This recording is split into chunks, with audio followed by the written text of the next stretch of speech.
Good evening friend. हमने इस programme का नाम सीएमए प्राइम टाइम रखा है कि 7:30 डेली सीएमए प्राइम टाइम हम लेकर आएंगे। और डेली कभी न्यू फ्रेशर कॉस्ट अकाउंटेंट को, सीएमए को, कभी अच्छे पोस्ट पे वर्क कर रहे कॉस्ट अकाउंटेंट को, कभी काफी सीनियर कॉस्ट अकाउंटेंट को एक्सपीरियंस शेयर करने का कि उनका सफर इस प्रोफेशन से रिलेटेड कैसे रहा, किस तरह से उन्होंने कंपनीज में काम किया और आज क्या कर रहे हैं, उनके बारे में हम आपको जानकारी देने का इस प्लेटफॉर्म के तरफ से ट्राई करते रहेंगे। आज हमारे साथ सीएमए सफर में, सीएमए प्राइम टाइम में अंजू त्यागी मैम हैं, जिन्होंने 1993 में कॉस्ट अकाउंटेंट बन चुकी है। लगभग 31 year back cost accountant completed है। और मैं चाहता हूं कि आप लोग कि मैम का किस तरह से सीएमए सफर रहा है उनके बारे में वो खुद बताएंगी। और आपको भी कोई क्वेश्चंस उनसे रिलेटेड पूछना हो तो ये program CMA prime time Facebook, LinkedIn और यूट्यूब पे लाइव है। आप मैम से क्वेश्चन पूछ सकते हैं। तो मैं वेलकम करता हूं सीएमए अंजू त्यागी मैम को। Welcome ma'am. Thank you, Sandeep ji. First of all, I would like to thank you for giving me this opportunity to share my experiences and my suffer as CMA. So thank you very much, first of all, to you. Ma'am, मैंने audience को ये बता दिया कि 1993 में आप qualified हुई थी। जी। जब आपने स्टार्ट किया आफ्टर ट्वेल्थ, ट्वेल्थ में कौन से सब्जेक्ट पढ़ते थे और आपने उस टाइम फाउंडेशन हुआ करता था, नहीं हुआ करता था, क्या सिचुएशन था? क्योंकि वो बिल्कुल ऑनलाइन का जमाना नहीं था, वो काफी जी बिल्कुल। इंटरनेट नहीं थे, बहुत कुछ नहीं देखने को मिलता था। तो मैं हम्म। आपसे थोड़ा इस प्रोफेशन के बारे में जानना चाहूंगा कि उस एज में, उस टाइम में आपको कैसे पता चला और आपका ट्वेल्थ का बैकग्राउंड किया था और सीएमए के बारे में कैसे पता चला, एडमिशन तक का कि किस तरह से आपने एडमिशन किया, उसके बारे में आप कुछ बताओ। संदीप जी, मेरा ये जो सफर है बहुत ही इंटरेस्टिंग सफर रहा है, जहां तक मैं समझती हूँ।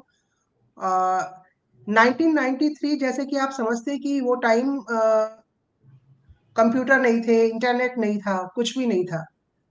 जब मैंने 12th किया था तो 12th मैंने सबसे पहले मैं आपको थोड़ा सा पीछे लेके जाऊंगी।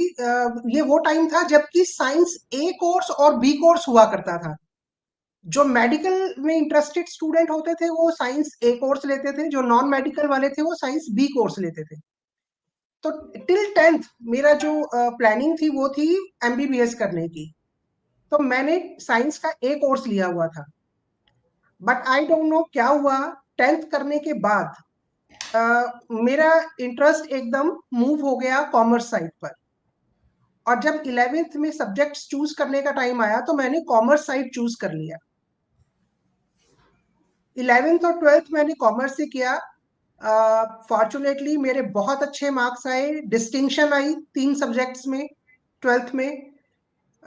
और उसके बाद मेरी जो फैमिली है वो बिकॉज प्रोफेसर्स की और पीएचडीज की फैमिली है, तो बीइंग यंगेस्ट मुझे भी यही गाइड किया गया कि तुम बीकॉम ऑनर्स करो और एमफिल करो और पीएचडी करो एंड प्रोफेसर लग जाओ दिल्ली यूनिवर्सिटी में।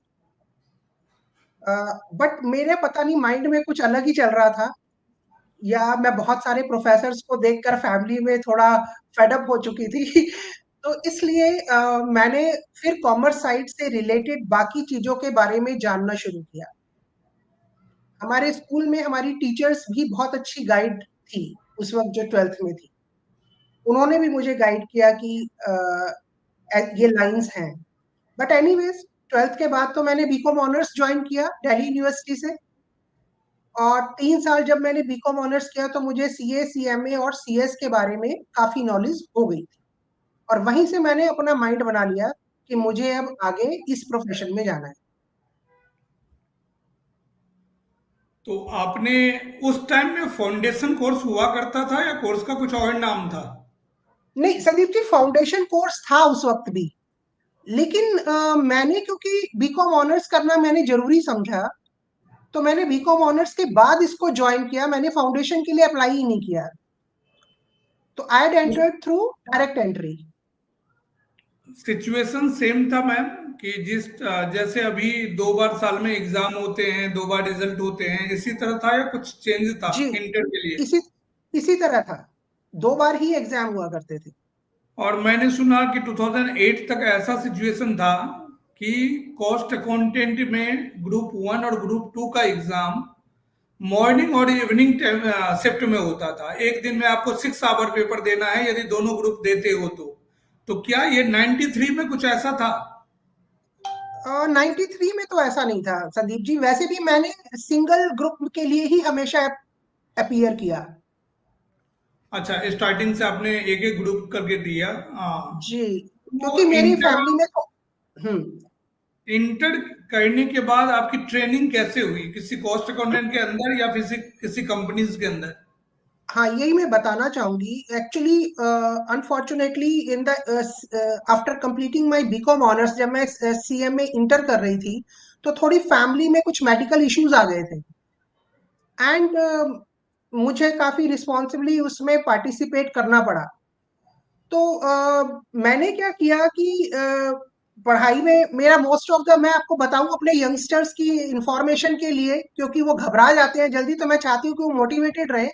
मैंने पूरा सीए इंटर गंगाराम कॉलेज के कॉरिडोर्स की लाइट में पढ़ पढ़ कर दिया है, क्योंकि मेरी बड़ी सिस्टर की वहां पर डायलिसिस हुआ करती थी। मैं उसके साथ जाया करती थी। हर वक्त मेरे बैग में मेरी बुक्स रहा करती थी। इंटरनेट तो तब था नहीं, तो हर चीज हमें पढ़नी होती थी। बुक्स इतनी हैवी हैवी अकाउंट्स की और बाकी सब चीजों की बुक्स हम कैरी करते थे बैग में। और गंगाराम हॉस्पिटल के कॉरिडोर्स में सारे डॉक्टर्स को पता था कि ये जो लड़की है ये सीएमए के लिए अपीयर हो रही है, और मैं वहां बैठकर पढ़ा करती थी। मेरा ये बताने का पर्पस सिर्फ आज के यंगस्टर्स को मोटिवेट करना है कि एवरीथिंग इज पॉसिबल। बहुत कम लोग होंगे जो आपके तरह स्ट्रगल कर किया होगा और उस तरह से अपने पढ़ाई को आगे ले गया होगा। जी, और ट्रेनिंग फाइनल के लिए ट्रेनिंग के सिचुएशन क्या थे पहले से, कि हाँ, ट्रेनिंग कंप्लीट होना ट्रेनिंग है की, फिर फाइनल? हाँ जी, ट्रेनिंग की संदीप जी उस वक्त इंस्टीट्यूट की तरफ से ऐसा कोई fast hard and fast rule नहीं था, लेकिन हमें खुद ये अवेयरनेस थी कि हमें प्रैक्टिकल ट्रेनिंग लेनी जरूरी है। तो मुझे ध्यान नहीं है कि बहुत ज्यादा सपोर्ट इंस्टीट्यूट की तरफ से मिला, बट मैंने इंटर क्लियर करते ही एक कंपनी में अप्लाई किया so that I can get some practical training, और मुझे वो जॉब मिल भी गई। और वो जो बीच के 6 महीने थे, मैंने जॉब ज्वाइन कर ली। वो जॉब मेरा बहुत अच्छा एक्सपीरियंस रहा। मैंने सारी प्रोजेक्ट कॉस्टिंग करी। It was a successful 6 months for me. उस 6 महीने की ट्रेनिंग के बाद मैंने फाइनल के एग्जाम्स दिए। तो फाइनल आपका क्वालिफाइड 93 में हुआ। जी, 93 से लेकर अभी तक का जर्नी, जैसा कि जो लोग नहीं जानते हैं, मैं उनको ऐड ऑन कर देना चाहता हूं कि मैम के हस्बैंड कमांडिंग ऑफिसर जे&के का रह चुके हैं, कर्नल थे वहां पे, लीड करते थे। तो अब आप 93 के बाद आपका आज तक का जर्नी किस तरह से रहा, थोड़ा उनके बारे में बताएंगे? जी बिल्कुल संदीप जी। अ, बल्कि अब आपने मुझे पीछे पास्ट में भेज दिया है, और मेरे सारे एक्सपीरियंसेस बहुत ही नॉस्टैल्जिक एक्सपीरियंसेस रहे हैं। I would like to share with my youngsters and my colleagues and fellow people. 93 में जब मैंने फाइनल लास्ट ग्रुप के लिए अपीयर किया, तो उसका रिजल्ट आने में थोड़ा टाइम था। तो उस रिजल्ट का जो वेट मैं कर रही थी, उस वक्त मैंने अपना एक रिज्यूमे तैयार किया। उस वक्त तो सब चीजें मैनुअल चलती थी, तो हार्ड पेपर पर रिज्यूमे तैयार किया गया। और मैं फिर दिल्ली में जो मेन मेन कंपनीज थी, मैंने वहां by hand he, without even vacancy, मैंने बाय हैंड वो डिलीवर करना शुरू किया अपना रेज्यूमे। तो एक बार मैं कैनॉट प्लेस गई थी, और मैंने वहां बिरला कंसर्न थी ईसीई इंडस्ट्रीज। तो मैंने वहां पर रिसेप्शन पर अपना रिज्यूमे दिया, और लकीली मुझे वहां से कॉल आ गई। उस कॉल में मेरे दो स्टेजेस पर इंटरव्यू हुए, और वो बहुत ही सक्सेसफुल रहे। मेरा सिलेक्शन हो गया। एंड इनफैक्ट मेरे रिजल्ट, फाइनल रिजल्ट आने से पहले ही मेरा ईसीई में as a accounts head selection हो गया था। ये वो जमाना था जबकि कोई कंप्यूटराइजेशन नहीं था। मेरे स्टाफ में करीब करीब 20 से 25 मेरे असिस्टेंट होते थे, जिनके पास डिफरेंट डिफरेंट टास्क हुआ करता था। वो टास्क होता था मैनुअली सब रजिस्टर्स बनाना, चाहे वो सेल्स रजिस्टर है, परचेज रजिस्टर है, एक्साइज है, सेल्स टैक्स है, एवरीथिंग वाज मैनुअल। तो मैं उनको वहां लीड कर रही थी, because I was the account head there. और जो उनके पैन इंडिया ब्रांचेस है, उसका भी सारी कंट्रोलिंग मेरे पास ही थी। उस वक्त मैं उन सब में सबसे ज्यादा जूनियर मोस्ट होती थी। तो सबसे बड़ा चैलेंज था कि अपने से इतने सब सीनियर असिस्टेंट्स को मैं कैसे कंट्रोल करूं और कैसे उनसे वर्क लूं। But luckily with in 3-4 months एक बहुत अच्छा रेपो स्टार्ट हो गया। मेरा रिजल्ट भी आ गया, मैं क्वालिफाइड सीएमए हो गई, और वहां भी मेरा सारी चीजें अंडर कंट्रोल हो गई। मैंने ईसी इंडस्ट्रीज में 2 ईयर प्लस वहां पर काम किया है as a account and finance head. And it was a wonderful period, wonderful period, wonderful experience. वहां के स्टाफ का, सीनियर्स का, जूनियर्स का, सबको मुझे बहुत सहयोग मिला। एंड फर्स्ट कंपनी उस वक्त एक अच्छी कंपनी मिल जाना, एज ए सीएमए जब आपने क्वालिफाई किया है, आप 22-23 साल के बच्चे हैं, और आपको एक फर्स्ट अच्छी कंपनी मिल जाए, ब्रांडेड कंपनी मिल जाए, वो एक बहुत इंपॉर्टेंट पॉइंट है। ये भी मैं यहाँ अपने जूनियर्स को और अपने जो सीएमए फ्रेशर्स हैं उनको बताना चाहूंगी। First company should be a very good company, जिसका नाम सबको पता होना चाहिए कि आप कहाँ काम कर रहे हैं। That matters a lot in future. तो ईसीई में मैंने 2 ईयर प्लस काम किया। उसके बाद मेरी शादी एक आर्मी ऑफिसर से हो गई। मेरे हस्बैंड उस वक्त कैप्टन थे, और उनकी पोस्टिंग थी जबलपुर। तो मैंने, बिकॉज मुझे फिर शिफ्ट करना था दिल्ली से, तो मैंने दिल्ली से शिफ्ट किया आफ्टर मैरिज। और मेरा इतना अच्छा एक सेटअप बन चुका था ईसी इंडस्ट्रीज में, कि ईसी इंडस्ट्रीज के सीनियर सभी डायरेक्टर्स ने, लोगों ने मुझे कहा कि आप कहीं भी जाकर ब्रांच हेड ज्वाइन कर लीजिए, हमारी तरफ से एक ओपन ऑफर है। तो ये क्रेडिट जाता है किस चीज को? मेरी क्वालिफिकेशन को। ये क्रेडिट मैं दूंगी सीएमए की प्रोफेशनल क्वालिफिकेशन को। कई बार बच्चे कंफ्यूज होते हैं कि क्या फायदा है, सब चीजें ही तो एक जैसी हैं। नहीं, सब चीजें एक जैसी नहीं है। Professional qualification means something, and that every youngster should realise. क्योंकि इसी की वजह से मुझे वो एक ओपन ऑफर मिली। एनीवेज, मेरा सफर आगे बढ़ा। मैंने कहीं ब्रांच तो ज्वाइन नहीं की, बिकॉज मेरे पर्सनल रीजन थे। हमारे कैंटोनमेंट्स थोड़ा सिटी से अवे होते हैं, तो वो कुछ लिमिटेशंस थी। But again I am saying, because I was a CMA, a professionally qualified CMA, मुझे जबलपुर में जाते ही कॉलेज ऑफ मटेरियल मैनेजमेंट में एमबीए की क्लासेस मिल गई। ये किस ईयर की मैम बात है? जबलपुर ये आप कब बात, गए? जबलपुर में गई हूँ 94 में। नहीं, no okay, no, sorry sorry, not 94, 96 में। 96 में। जी। Yes ma'am, please. आज के तो जो अकाउंटेंट बन रहे हैं आजकल, उनकी शायद बर्थ भी नहीं हुई होगी 96 में। मैं भी 96 में क्लास 6 में हुआ करता था। जी जी। तो जी 96 की बताइए बात आप। तो 96 में जब हम जबलपुर पहुंचे, तो बिकॉज मुझे आदत थी हमेशा अपने आप को किसी ना किसी चीज में बिजी रखने की। तो मैंने सोचा, वहाँ हस्बैंड अपने प्रोफेशन में बिजी थे, आर्मी में। तो मैंने वहां पर, मुझे एमबीए क्लासेस के लिए ऑफर मिला कि इफ मैम के want to join she can teach to the MBA students. तो मैंने एकदम फटाक से उस ऑफर को एक्सेप्ट कर लिया। और देखिए, ये करिश्मा किस चीज का है। Again, you are professionally qualified CMA, इसलिए आपको उस तरीके की अपॉर्चुनिटीज जल्दी से मिलती हैं यदि आप करना चाहें तो वहां हम 1 साल रहे। 1 साल मैंने वहां पर क्लासेस ली। उसके बाद मेरे हस्बैंड की पोस्टिंग वहां से आ गई जोधपुर, जोधपुर कैंटोनमेंट। और जोधपुर कैंटोनमेंट में हम कम से कम सिटी से 25 किलोमीटर दूर रहते थे। बिल्कुल आइसोलेटेड हमारा कैंटोनमेंट था, जहां कुछ नहीं था, सिर्फ आर्मी ही थी। जब मैं वहां पहुंची तो फिर मेरे दिमाग में हुआ कि मुझे कुछ करना चाहिए। जोधपुर में बहुत ज्यादा इंडस्ट्रीज तो उस वक्त थी नहीं कि मैं एज ए सीएमए मुझे कोई अच्छी पोस्ट मिल पाती, जो कि जैसा कि मैं चाहती थी। तो वहां फिर जब मैंने थोड़े टाइम के बाद वहां सेटल होने के बाद जब थोड़ा चेक करना शुरू किया, तो मुझे पता चला कि जोधपुर यूनिवर्सिटी में ही सीए की क्लासेस कंडक्ट की जाती थी। जब मुझे ये पता चला तो मैंने सोचा कि I should try there.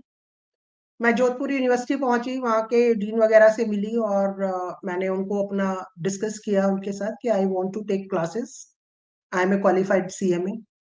And again देखिए, फिर वो क्वालिफाइड सीएमए होने का ये एक फायदा मुझे मिला कि मुझे वहां पर उन्होंने ऑफर करी क्लासेस सीए की। एंड मैंने करीब करीब 1 ईयर वहां क्लासेस ली। बहुत ज्यादा क्लासेस नहीं ले पा रही थी बिकॉज वो जो एरिया था वो बिल्कुल आइसोलेटेड एरिया था, टोटली। इतना आइसोलेटेड था कि मेरे हस्बैंड मेरे साथ एक गार्ड, सिक्योरिटी गार्ड भेजा करते थे कि भाई मैडम जा रही है तो क्लासेस अटेंड करने के लिए तो उनके साथ जाइए। It was so isolated. ये मैं बताना चाह रही हूँ, इसलिए बता रही हूँ कि आप देखिए, ये लिमिटेशंस आती हैं लाइफ में। ये मैं अपने यंग और फ्रेशर्स को बताना चाहती हूँ, बहुत तरीके की अलग अलग तरीके की लिमिटेशंस लाइफ में आती हैं। बट उसी लिमिटेशंस में से निकल कर आपको अपना रास्ता बनाना पड़ता है। And yes, if you are qualified, that's much much easier.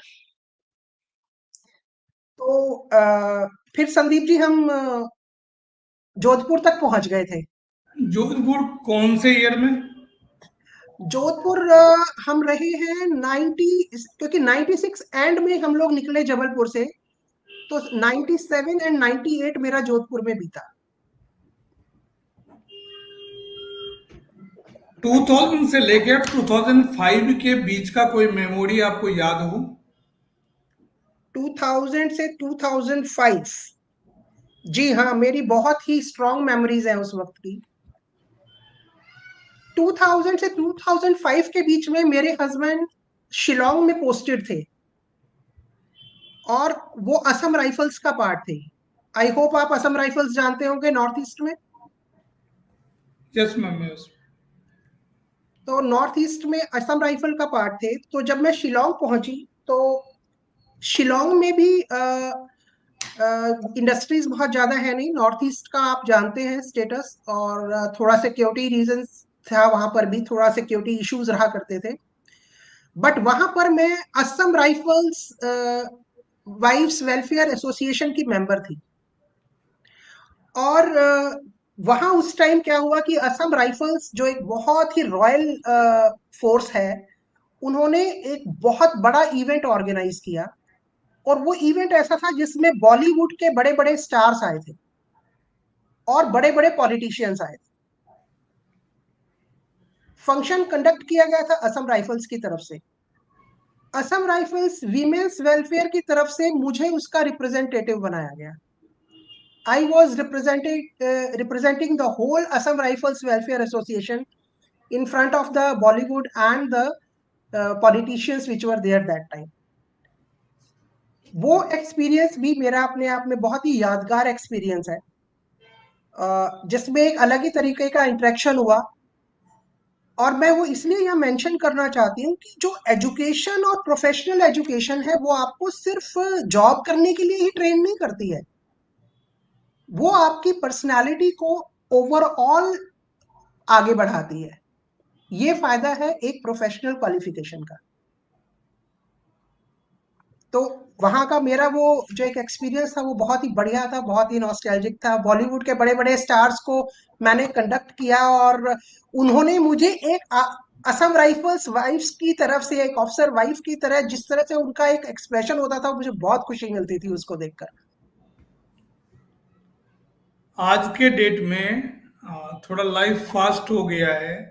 जी। आप एज ए फीमेल, जो गर्ल्स क्वालिफाइड होती है, तीन ऑप्शन हर के पास होता है, या तो प्रैक्टिस में जाए, सर्विस में जाए, या कुछ अपना स्टार्टअप करे। हम्म। बिल्कुल फ्रेशर जिन्होंने अभी अभी क्वालिफाइड हुआ है, कुछ दिन के बाद उनके मैरिज की सिचुएशन होती है, स्टार्टिंग के 3-4 साल उनको क्या करना चाहिए, थोड़ा उनको गाइड कर पाएंगे आप? बिल्कुल संदीप जी। देखिए, आजकल के सिनेरियो में और पुराने सिनेरियो में बहुत फर्क आ चुका है, जैसे अभी आपने मेंशन किया। यदि मैं अपने एरा को कंपेयर करूं आज के एरा से, तो आज का एरा बहुत ही कन्वीनियंट हो चुका है, चीजें बहुत कन्वीनियंट हो चुकी हैं। Everything is available online, Google पर सब अवेलेबल है। वर्किंग आवर्स में भी फ्लेक्सिबिलिटी आ चुकी है। तो आज की जो यंगर गर्ल्स हैं, स्टार्टिंग के फ्यू इयर्स में उनको कहूंगी वो उनको जॉब करना चाहिए। उसकी वजह ये है कि स्टार्टिंग में ही उनका वो पीरियड आता है जबकि वो शादी होने जा रही है। फिर उसके बाद इश्यूज, चिल्ड्रन का भी इशू आता है उनके सामने। ये प्रैक्टिकल चीजें हैं जो कि आती हैं। तो मेरा ख्याल है कि स्टार्टिंग फ्यू इयर्स उनको जॉब करनी चाहिए, और प्रैक्टिस के बारे में उन्हें इस फेज से निकलने के बाद सोचना चाहिए।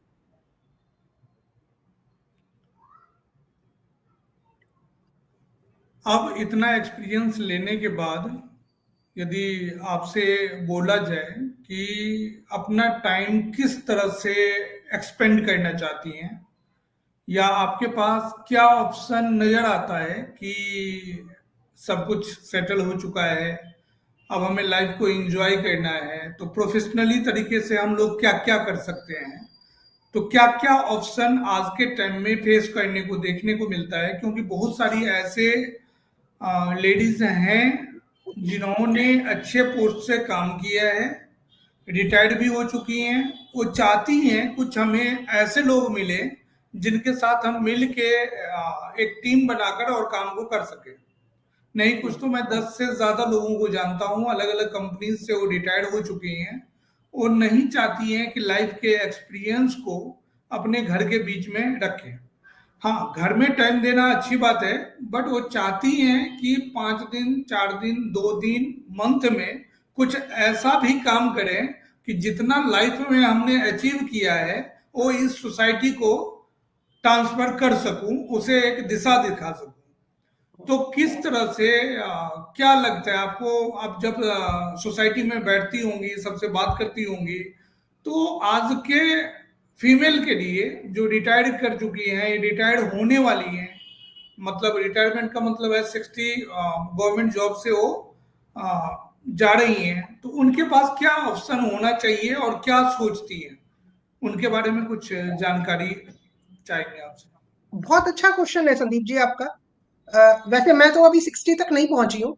मुझे अभी 60 तक पहुंचने में काफी टाइम लगेगा। बट मेरा मानना है कि हम कभी भी रिटायर नहीं होने चाहिए। There is no retirement. क्योंकि जिस दिन हम रिटायर हो गए, एक्चुअली उस दिन लाइफ हो जाएगी। तो हमें रिटायर नहीं होना है अपनी आखिरी सांस तक। अब रही बात ऑप्शंस की, तो जैसा आपने कहा कि इतने दिन के एक्सपीरियंस के बाद, इतने डिफरेंट डिफरेंट वैरायटी के एक्सपीरियंस के बाद, मेरे ख्याल से एक 50 के बाद एक स्टेज आ जाती है जब when we should start giving back to the society. Society को वापस हमें अपने एक्सपीरियंस का जो एक खजाना है ना, वो देना चाहिए। वो सबका एक अपना कंफर्ट लेवल है, वो कैसे देना चाहते हैं। लेकिन मेरे ख्याल से हमारे जो यंगस्टर्स हैं, और जो आजकल के यंगस्टर्स हैं, they are very intelligent.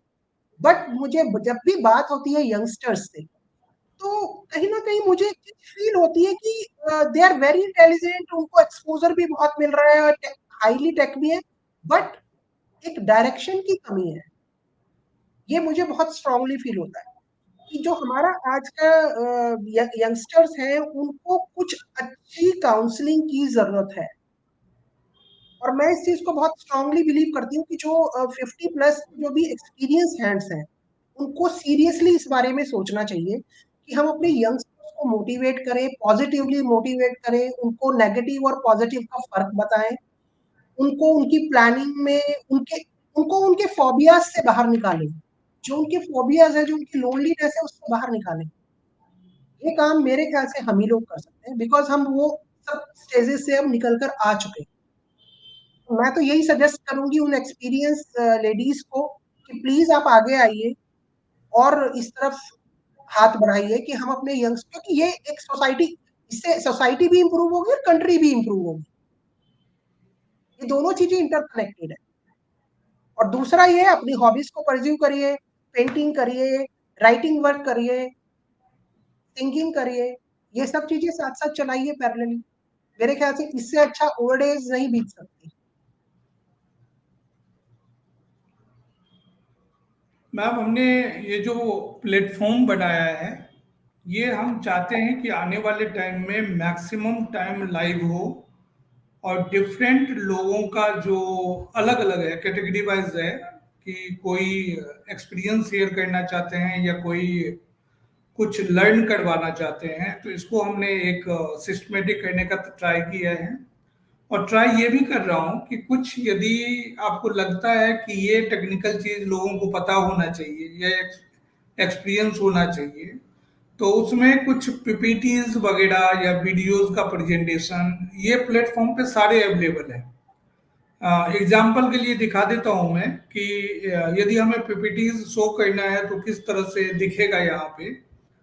Just मैं एक पेज को ले रहा हूँ स्लाइड वाइज, और इस तरह से हम देख सकते हैं। इसमें अलग अलग कर सकते हैं कि हम हटा भी सकते हैं, केवल स्क्रीन भी रख सकते हैं, 2% का भी रख सकते हैं। बहुत सारे मल्टीपल ऑप्शन हमारे पास दे रखे हैं कि इस तरह से हम हुँ, लोग पीपीटीज को देखकर हम पढ़ा सकते हैं, कुछ भी दिखा सकते हैं।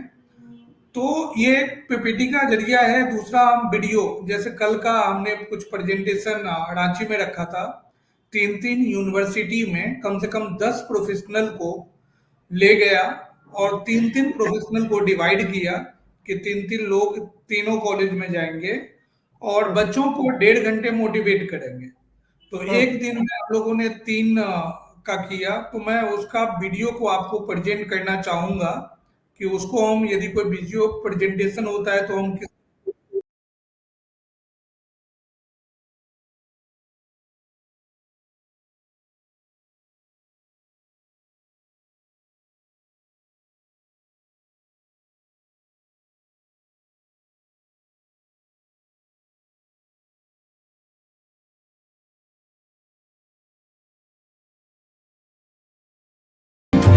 किस शो का, जो सेंट्रल प्राइम टाइम हमारे 7 बजे डेली चलाएंगे, उस शो का हमने ऐड भी कर दिया।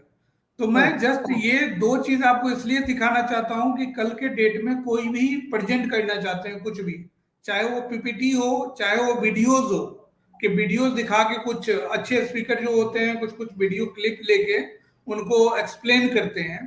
तो हुँ, इस प्लेटफॉर्म पे सारा सिस्टमेटिक है, कहीं जाने की कुछ जरूरत नहीं है और आप डायरेक्टली इस प्लेटफॉर्म से ले सकते हैं।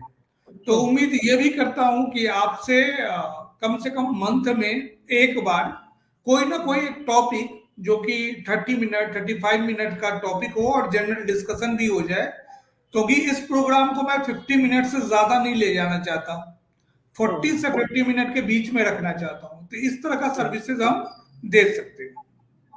नहीं, it's a very good idea Sandeep ji. आजकल ऑनलाइन क्लासेस तो बहुत ही चलन में है, अब तो बहुत ही कन्वीनिएंट हो गई हैं चीज़ें, वही मैं आपको बताना चाह रही हूँ, अब हमारा वाला एरा नहीं रहा। Now the ma'am, era has changed. Ma'am, 3 चीज से मुझे बिल्कुल इस चीज को बिल्कुल नहीं जोड़ना है। International Navodaya chamber of commerce कभी भी कोई क्लासेस नहीं चलाएगी। हुँ, international Navodaya chamber of commerce कभी भी कोई पेड वर्कशॉप नहीं करेगी। हुँ, हम लोग बिल्कुल अलग हैं। क्योंकि लग जाता है लोगों को कि ये एक धंधा के लिए इस तरह का काम कर रहे हैं, जबकि हम्म। मार्केट में बहुत चीज करने के लिए है, जिसको जी। आप करके अच्छे पैसे भी कमा सकते हो और सोसाइटी को भी कंट्रीब्यूट कर सकते हो। हम्म। तो हम लोग, ये जो प्लेटफॉर्म होगा सिर्फ वो फ्री में नॉलेज देने का काम करेंगे। हम ये नहीं हम्म। कर देंगे कि कोर्स चला रहे हैं, कोई सब्जेक्ट टॉपिक पढ़ा रहे हैं। हाँ, हम्म। कोई चैप्टर में कुछ अमेंडमेंट आया है तो एक टीचर को बुला के फ्री ऑफ कॉस्ट बच्चों के लिए वो अमेंडमेंट का क्लास हम टॉपिक रखवा देंगे, जिसका ड्यूरेशन मैक्सिमम 50 मिनट होगी, 50 मिनट से ज्यादा नहीं होगी, ताकि एक नहीं, एग्जैक्टली आइडिया या पुअर एग्जैक्टली स्टूडेंट। मैं यही कह रही थी संदीप जी, एग्जैक्टली मैं यही कह रही थी कि ये जी जी। एक बहुत अच्छा माध्यम है ज्यादा से ज्यादा बच्चों को गाइड करने का। हाँ, ऑनलाइन ऑनलाइन।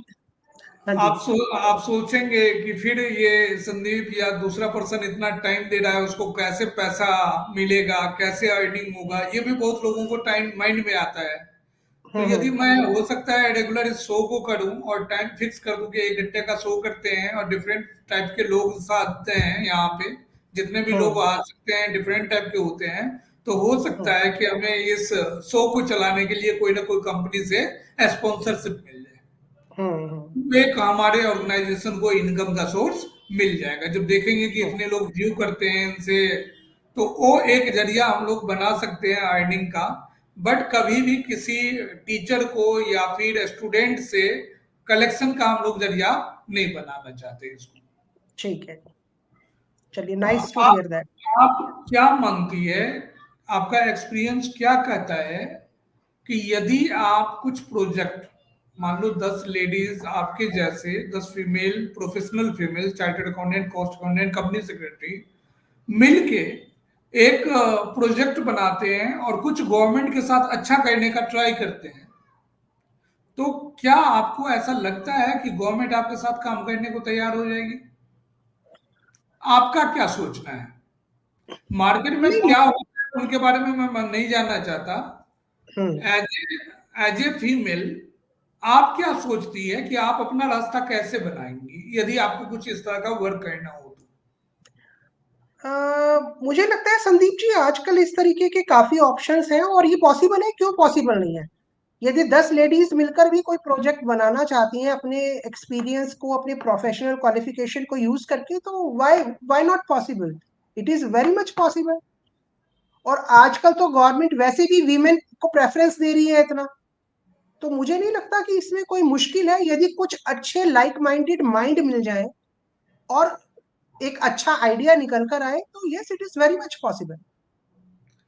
तीन चार चीज हो सकता है उसमें उसमें जैसे आपके आइडिया आया, तो अपने साथ में लोगों को लाने के लिए पहले आपको आइडिया को एक्सप्लेन करना पड़ेगा, बताना पड़ेगा। हो सकता है 10 में हम्म। से 2 लोग आपके साथ तैयार हो, हम्म। उस आइडिया को लिखना पड़ेगा, प्रेजेंट हम्म। करना पड़ेगा, तब लोग आपसे एसोसिएट हो सकते हैं। हम्म। तो कभी वेरी गुड। कभी उस चीज को डेवलप करने का मौका मिला तो क्या डेवलप करने के लिए तैयार हैं या हो सकते हैं या सोच सकते हैं, ताकि उस लोगों को आप लीड्स कर सकें या 10 को?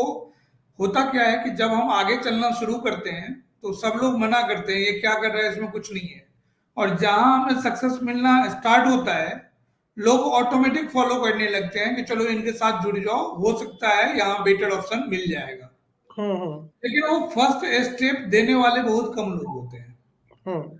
माइंड में सबके आता है कि हमें कुछ ना कुछ करना है, इनिशिएट करने वाले लोग।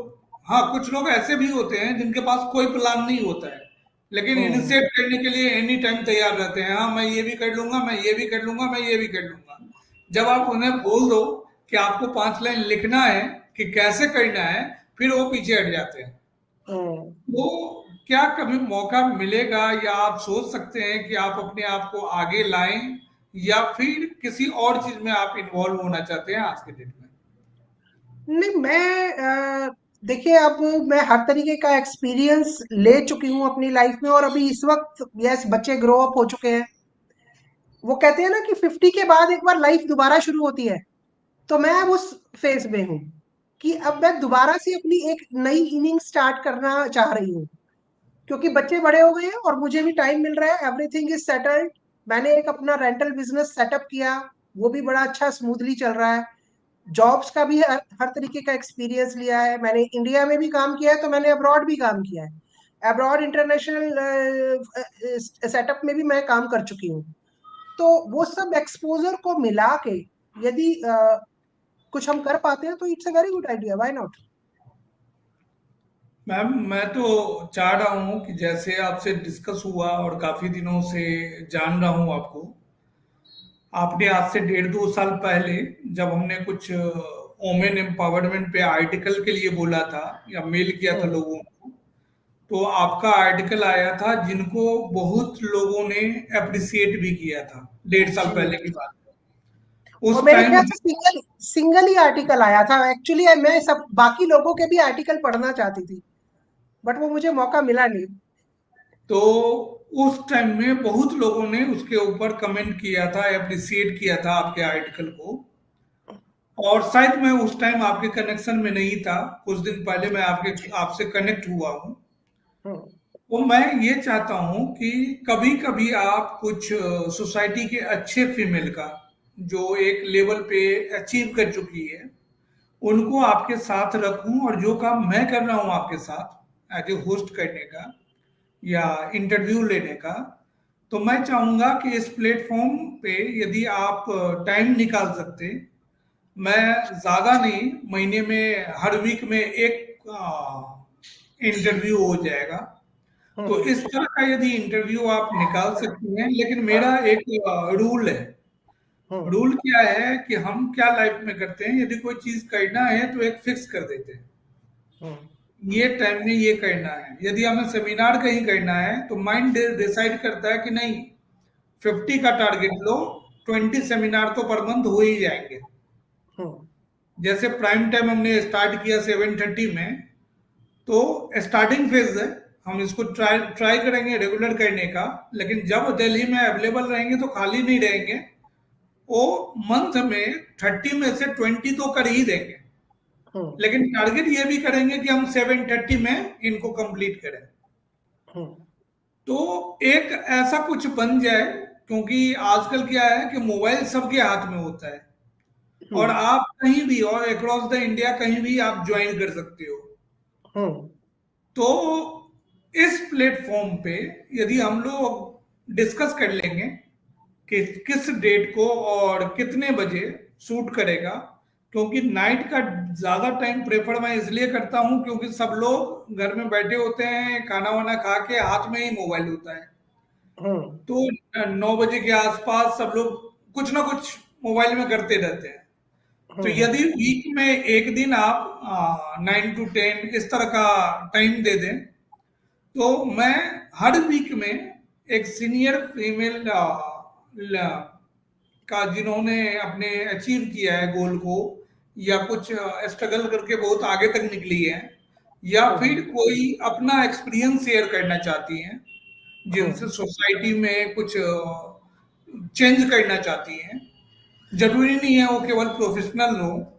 बहुत हम्म। सारे एनजीओ लेडीज बहुत सारे चलाते रहती हैं एनजीओ का, और बहुत सोशल वर्क करती है क्योंकि उनको सोसाइटी से बहुत लगाव होता है।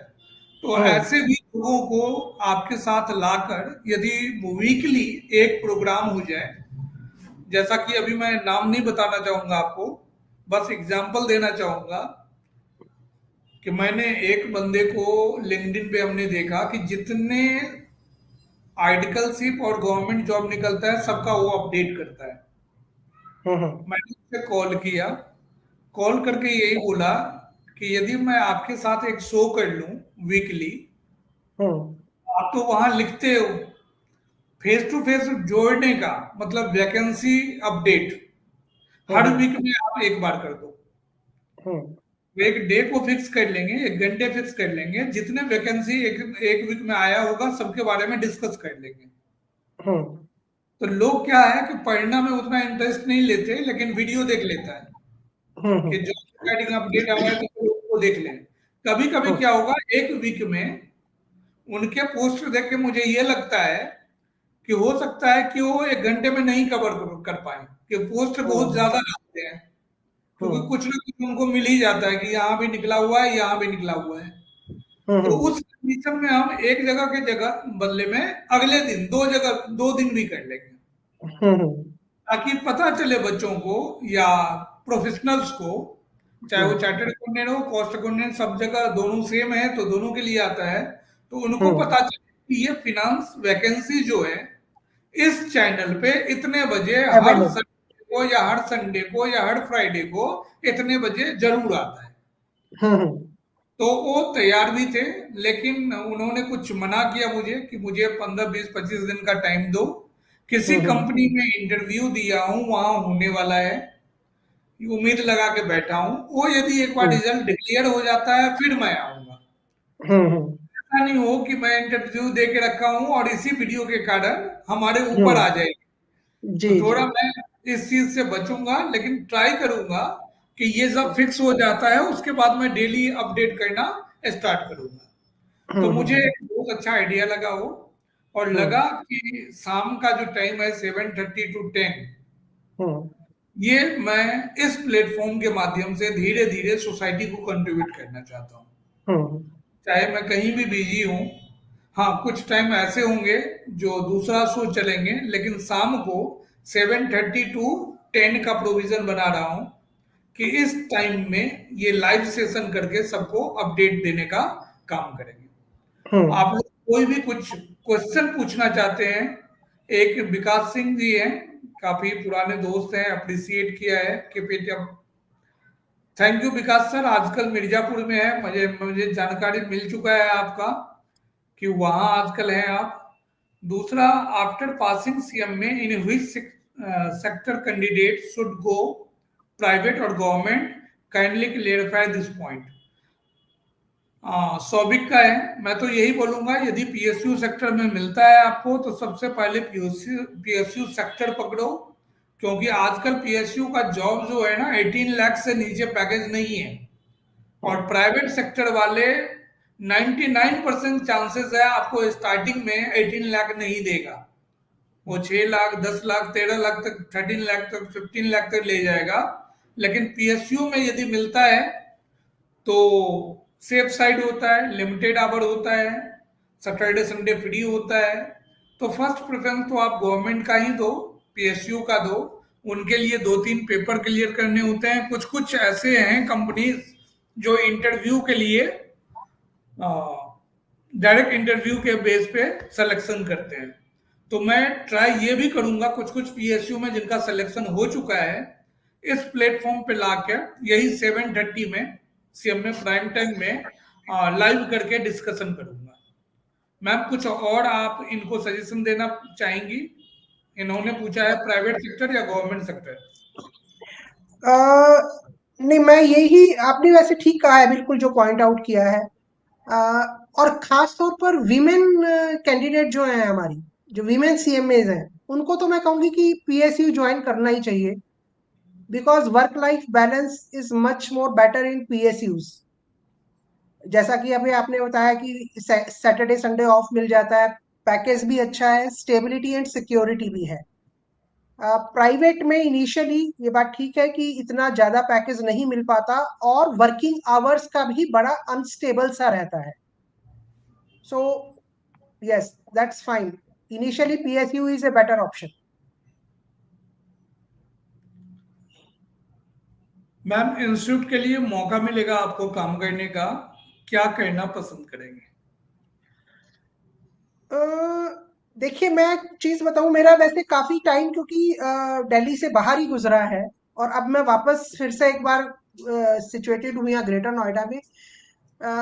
इंस्टीट्यूट की कुछ चीजों में मैं मुझे थोड़ा लैक ऑफ प्रोफेशनलिज्म लगता है, प्लीज डोंट माइंड इट।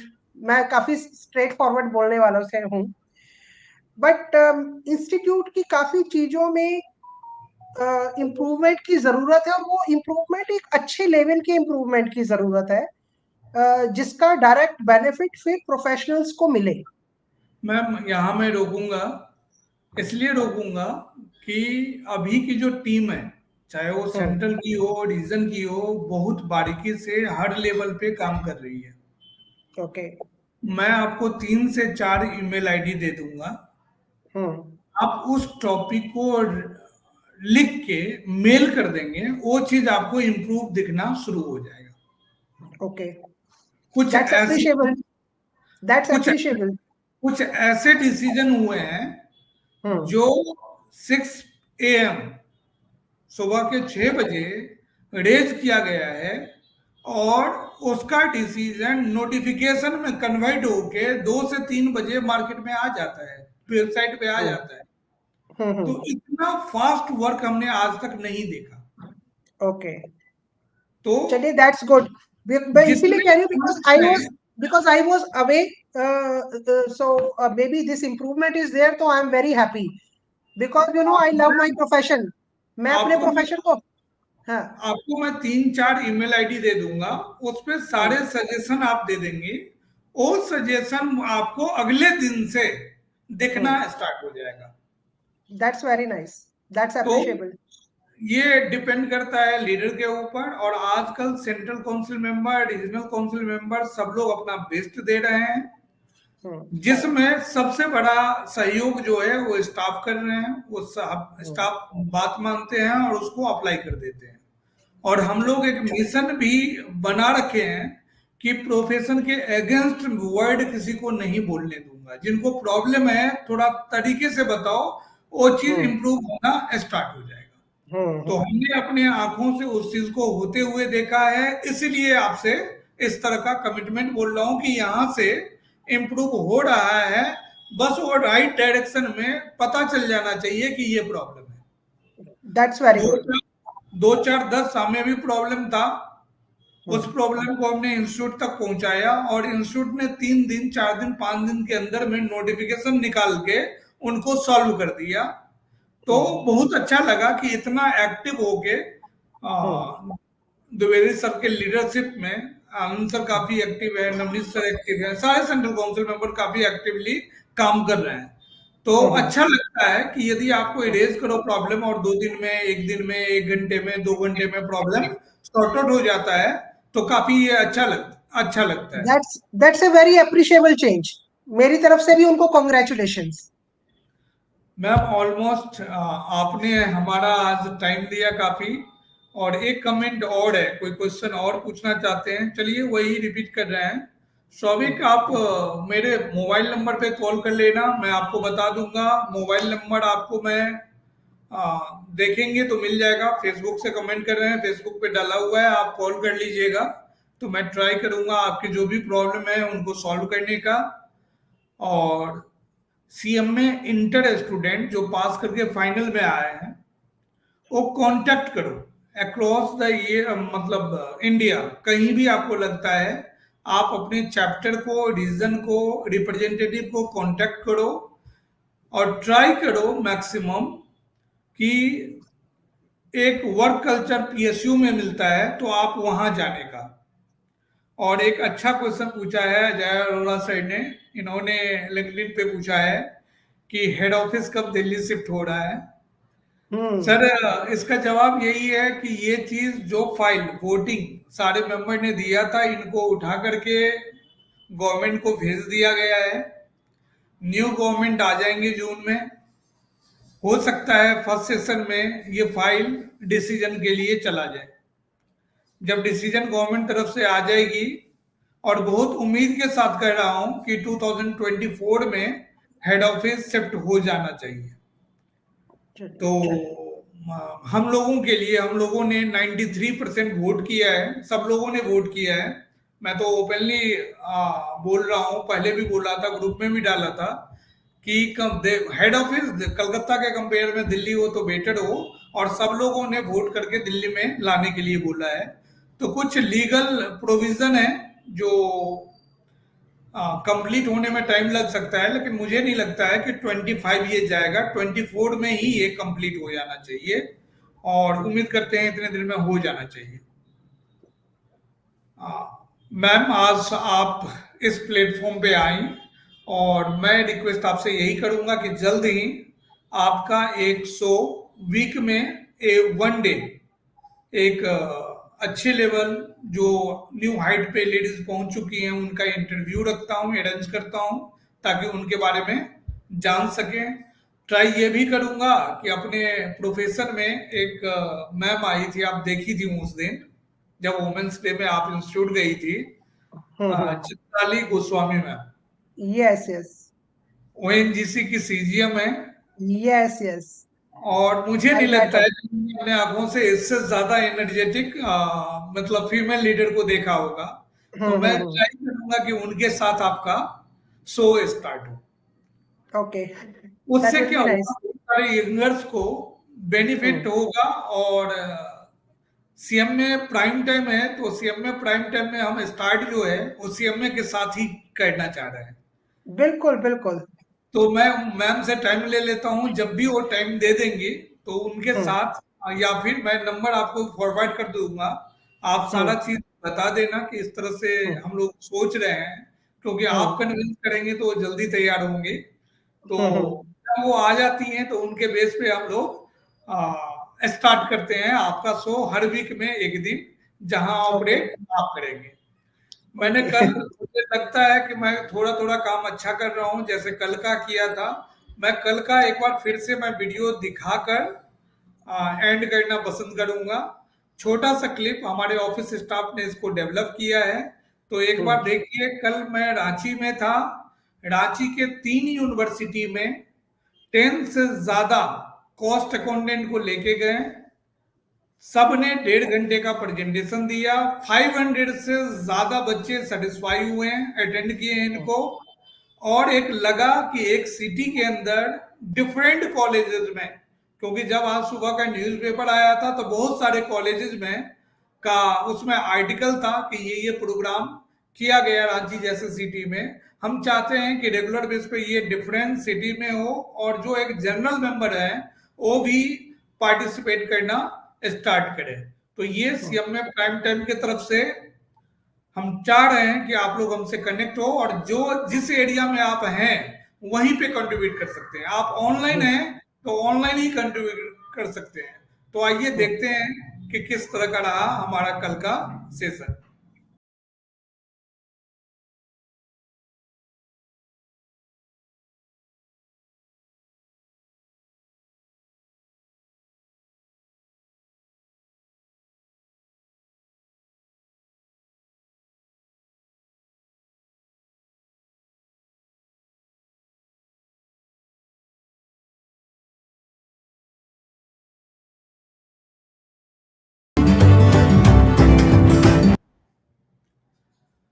तो आप लोग प्राइम टाइम देखना न भूलें, डेली 7:30 PM तीनों पे, लिंक्डइन, फेसबुक, यूट्यूब चैनल पे। ये रिकॉर्डेड है। यदि आपका मिस हो गया है तो हमारा YouTube channel international Navodaya chamber of commerce है। आप सर्च करके इनको सब्सक्राइब कर सकते हैं, और रेगुलर हम लोग यहाँ पे इस प्लेटफॉर्म पे कनेक्ट हो सकते हैं। Thank you ma'am. Thank you Sandeep ji, thank you.